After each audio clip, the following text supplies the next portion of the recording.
Allora,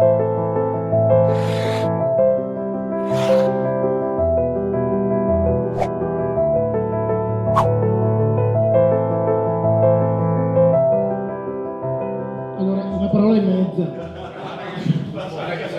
Io sono Gabriele, sono di Scorzè, quindi gioco fuori casa.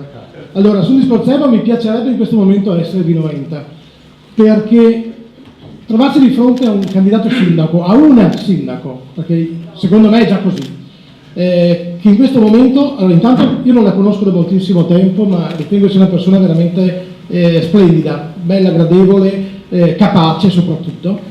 Avere un sindaco, un candidato sindaco che si approccia ad essere valutata dal riscontro delle elezioni del proprio paese, la quale si presenta oggi in una giornata meravigliosa, spettacolare, e questo aiuta. Pensate se fosse come 2 giorni fa con la pioggia, tristi, freddo.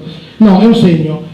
La prima giornata vera di primavera, con a fianco a sé il sindaco di Padova, il miglior sindaco d'Italia, mondo e zone limitrofe per chi non lo sapesse, con Marcato che non sto neanche qui a spendere parole perché lo conosciamo tutti e non c'è altro da aggiungere, con la regione Veneto rappresentata da 3-4 rappresentanti. Credo che neanche quando si candidi il sindaco di un capoluogo di provincia ci sia questo entusiasmo. Vorrei essere di Noventa per andare in tutti i negozi a dire: oh ragazzi, se cambia, cioè abbiamo la persona giusta, è una persona brava, capace, non sarà il buon padre di famiglia, che ormai è un termine triste, sarà brava come una madre di famiglia, perché la madre di famiglia deve avere quello che ha il padre e qualcosa in più, e sicuramente Giovanna ha tutte queste caratteristiche.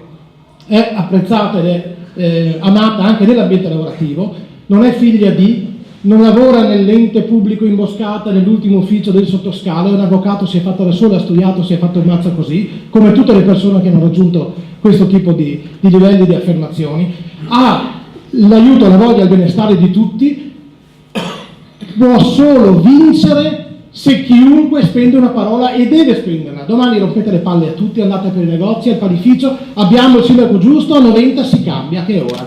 E bocca al lupo a tutti.